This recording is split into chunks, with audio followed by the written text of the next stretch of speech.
Hai, Assalamualaikum warahmatullahi wabarakatuh. Perkenalkan, nama saya Anggi Zefleria.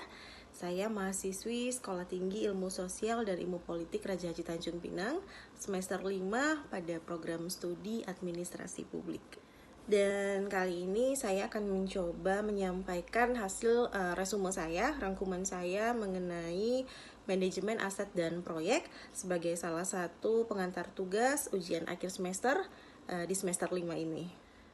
Namun sebelum kita mengetahui lebih dalam mengenai apa sih itu manajemen aset dan proyek, mungkin ada baiknya kita sama-sama mempelajari apa itu manajemen aset dan apa itu manajemen proyek.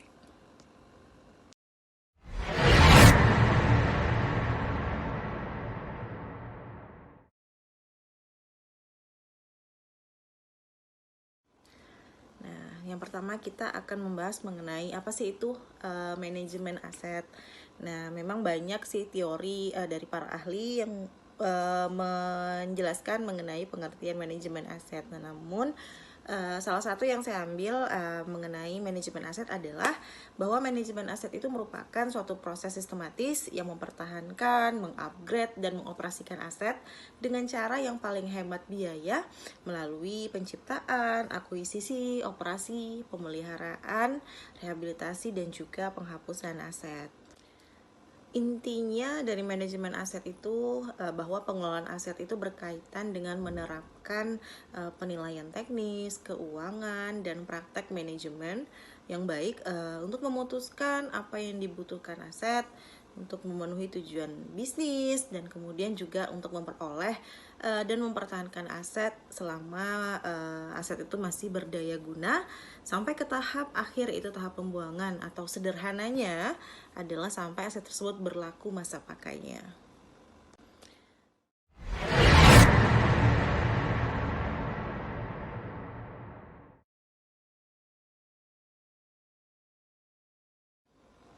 Terus jika ada pertanyaan mengenai ada nggak sih tujuan dari manajemen aset itu sendiri, tentunya pastinya ada. Nah, menurut para ahli, tujuan dari manajemen aset itu yaitu untuk kejelasan suatu status kepemilikan aset, inventarisasi kekayaan daerah dan masa pakai aset, terus juga ada optimalisasi penggunaan dan pemanfaatan untuk meningkatkan pendapatan, pengamanan aset, juga dasar penyusunan neraca.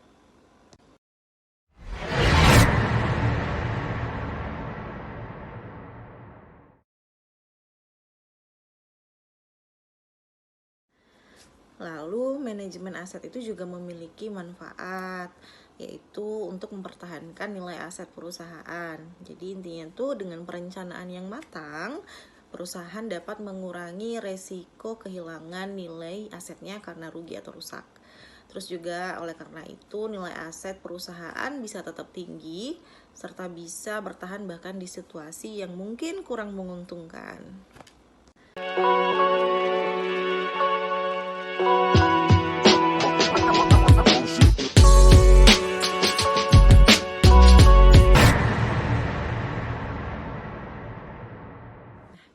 Kalau tadi kita berbicara mengenai manajemen aset, mungkin kita sedikit flashback bahwa sebelum kita mempelajari mungkin ya manajemen aset, mungkin ada baiknya kita tahu apa sih aset gitu.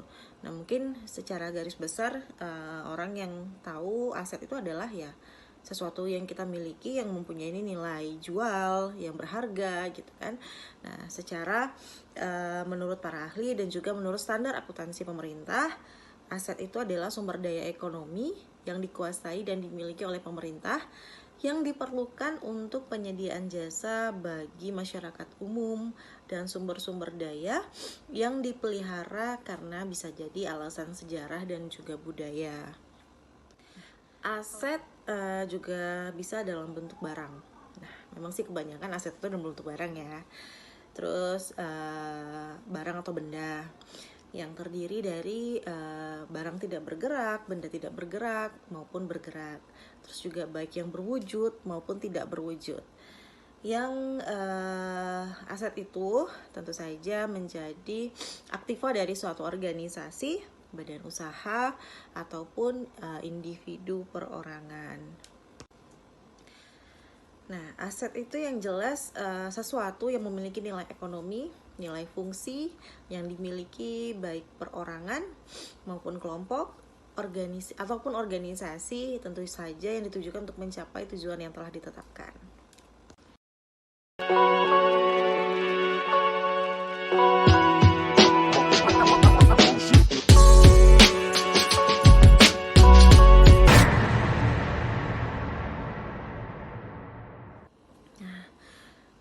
Sekarang kita mempelajari mengenai bentuk-bentuk aset. Tadi sebelumnya sudah saya sampaikan bahwa bentuk-bentuk aset sebagai benda itu bisa dikategorikan benda berwujud maupun tidak berwujud. Lalu apa sih contoh dari benda berwujud? Nah, benda berwujud itu kalau dari pengertiannya adalah aset yang mempunyai manfaat itu lebih dari 12 bulan untuk digunakan dalam kegiatan pemerintah atau dimanfaatkan oleh masyarakat umum. Misalkan tanah, mesin atau peralatan mesin, gedung dan bangunan, jalan, irigasi dan jaringan. Terus juga misalkan konstruksi dalam pengerjaan. Sedangkan aset tidak berwujud itu aset non keuangan yang dapat diidentifikasikan dan tidak mempunyai wujud fisik. Nah, misalkan itu digunakan dalam barang dan jasa. Misalnya contohnya hak paten, hak guna bangunan, hak sewa, dan lain sebagainya.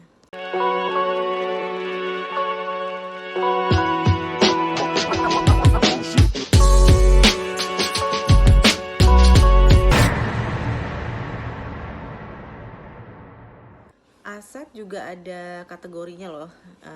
Kategori aset tuh misalkan ada aset operasional, aset non operasional, aset infrastruktur, dan juga community aset. Kalau misalkan aset operasional itu dipergunakan untuk operasional perusahaan atau organisasi pemerintahan yang dipakai itu secara berkelanjutan, misalkan properti, kendaraan, atau hak paten. Terus kalau aset non operasional itu aset yang tidak merupakan bagian integral dari operasional perusahaan maupun pemerintahan. Misalnya nih obligasi, saham, hasil investasi, dan pencairan jaminan ataupun asuransi. Terus kalau aset infrastruktur itu apa sih? Terus contohnya apa? Nah, kalau aset infrastruktur itu aset yang melayani kepentingan publik yang tidak terkait biaya pengeluaran dari aset, tentu saja ditentukan dan secara berkontinu atau berulang-ulang untuk penggunaan aset bersangkutan, misalkan jalan raya, jembatan, dan lain sebagainya. Community aset apalagi? Nah, kalau community aset itu aset milik pemerintah di mana penggunaan aset tersebut secara terus-menerus. Mulai dari umur ekonomisnya, umur gunanya itu tidak ditetapkan, dan terkait pengalihan yang terbatas itu tidak dapat dialihkan. Contohnya nih, museum, kuburan, rumah ibadah, dan lain sebagainya.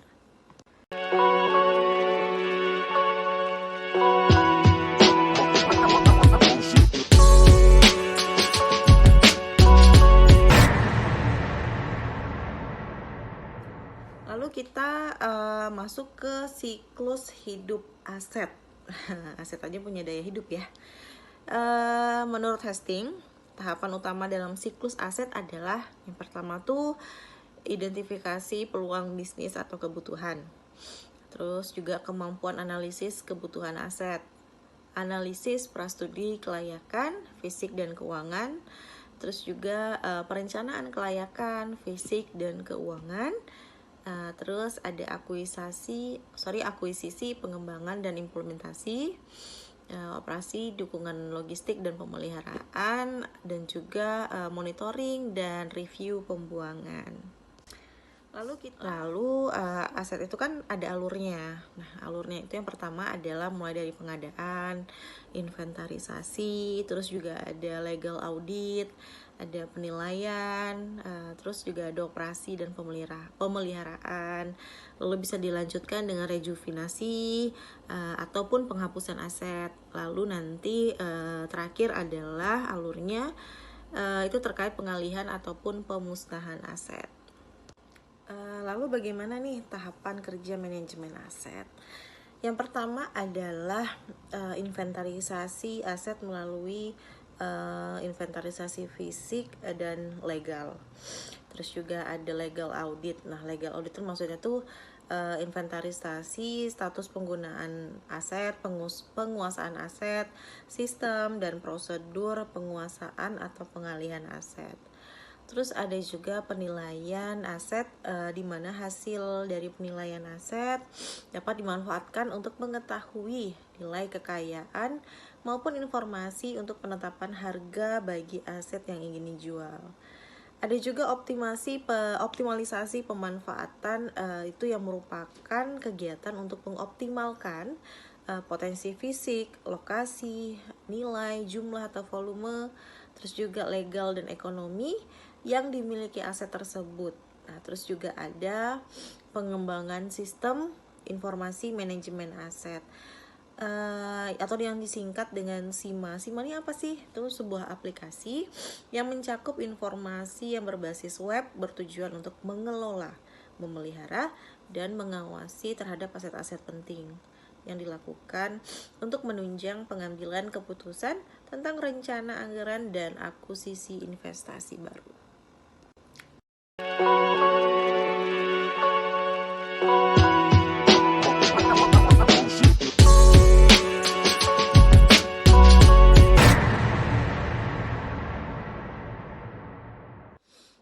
Lalu bagaimana cara kita menilai aset? Wah, cara kita menilai aset itu adalah ada beberapa cara. Yang pertama adalah utility value, itu mengukur nilai manfaat. Jadi kita tuh mengukur terhadap aset itu yang mempunyai nilai manfaatnya tuh buat kita pribadi, kehidupan sehari-hari, jangka menengah maupun jangka panjang. Terus ada juga cost value, itu artinya nilai biaya. Mengukurnya itu dengan cara dihitung dari biaya yang dikeluarkan saat pengadaan aset dan dari biaya untuk pemanfaatan fungsinya. Terus juga untuk pemeliharaan dan untuk penghapusan itu juga dihitung. Nah, terus ada juga exchange value atau nilai pertukaran. Ukuran penilaian terhadap aset ini tuh mempunyai nilai tukar atau substitusi yang mempunyai fungsi ganda terkait fungsi waktu juga. Terus ada price value atau nilai jual.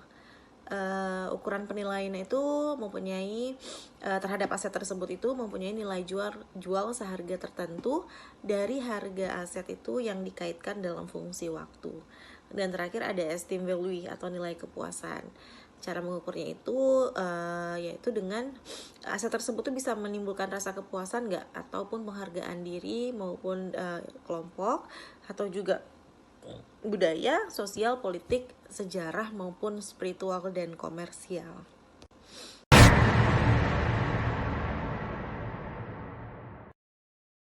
Fase siklus hidup aset. Nah, secara umum, siklus hidup aset itu dikenal mencakup 4 fase, yaitu planning, acquisition, operation, and disposal. Artinya perencanaan, fase pengadaan, fase operasi, dan juga fase penghapusan. Fase perencanaan apa? Itu ketika adanya kebutuhan permintaan terhadap suatu aset untuk direncanakan dan dibuat. Kalau fase pengadaan itu ketika suatu aset mau dibeli, dibangun, ataupun dibuat. Terus ada fase pengoperasian dan pemeliharaan, yaitu ketika suatu aset digunakan untuk tujuan yang telah ditetapkan. Fase ini mungkin diselingi dengan pembaharuan ataupun perbaikan besar-besaran secara periodik, penggantian atas aset yang rusak dalam periode penggunaannya. Terus yang terakhir ada fase penghapusan, yaitu ketika umur ekonomis atau umur nilai jualnya itu telah habis, atau ketika kebutuhan atas pelayanan disediakan oleh aset bersangkutan itu telah hilang, maka dilakukanlah fase penghapusan.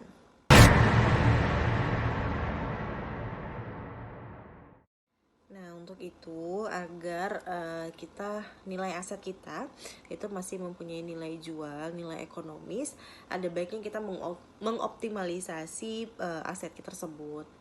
Caranya gimana? Itu dengan mengidentifikasi dan menginventarisasi semua aset, meliputi bentuk, ukuran, fisiknya, terus juga bahkan legalnya. Juga mengoptimalkan pemanfaatan aset dan terciptanya suatu sistem informasi dan juga administrasi. Nah,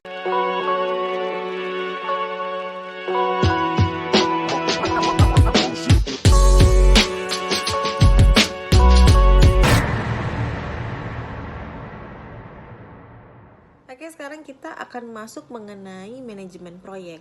Apa sih manajemen proyek? Nah, manajemen proyek itu adalah penerapan area pengetahuan, keterampilan, alat bantu, dan teknik untuk mencapai tujuan proyek dalam parameter kualitas, biaya, jadwal, dan batasan yang telah disepakati.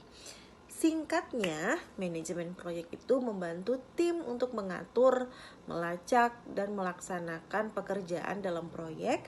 Anggap aja proyek itu sebagai kumpulan tugas untuk mencapai goal tertentu. Misalkan, manajemen proyek itu dapat membantu tim untuk merencanakan, mengelola, dan melaksanakan pekerjaan untuk memenuhi persyaratan proyek dalam tepat waktu.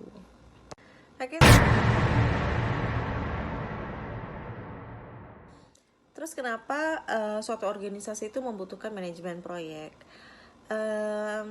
Karena manajemen proyek itu mengandung suatu metodologi manajemen proyek yang bermanfaat. Gunanya adalah untuk memenuhi kebutuhan dari proyek dan pelanggan, meniadakan reinventing the wheel atau jangan mengulangi kembali hal yang sudah dilakukan alias mubazir.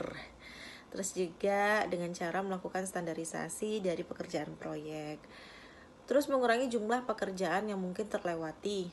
Terus juga menghilangkan duplikasi pekerjaan, mengendalikan schedule, budget, dan sumber daya, serta memaksimalkan pemakaian sumber daya yang tersedia.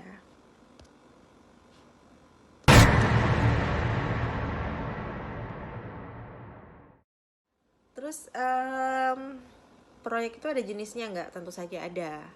Misalkan yang pertama ada proyek konstruksi. Apa itu proyek konstruksi? Nah, proyek konstruksi itu mengenai pekerjaan yang membangun atau membuat suatu produk fisik. Misalkan proyek pembangunan jalan raya, jembatan, atau pembuatan boiler. Terus ada juga loh proyek penelitian. Nah, itu berupa penemuan produk baru, temuan alat baru, atau penelitian mengenai ditemukannya bibit unggul suatu tanaman. Itu contoh ya.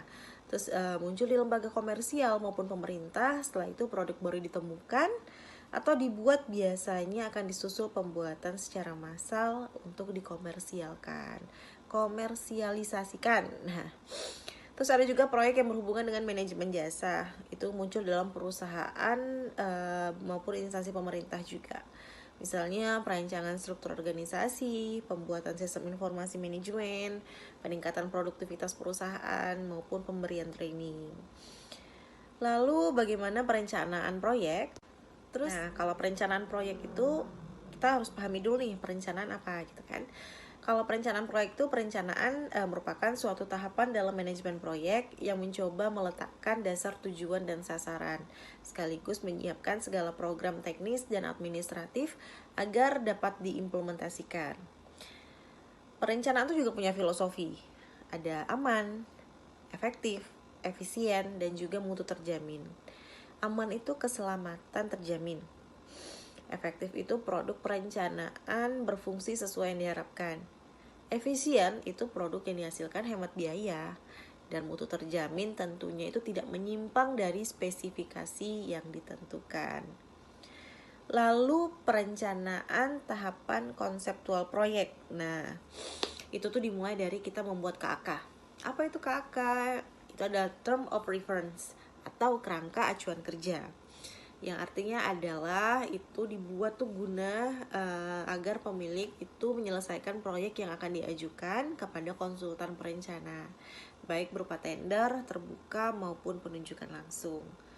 Terus ada juga tuh dari perencanaan tahapan konseptual proyek itu adalah studi kelayakan proyek.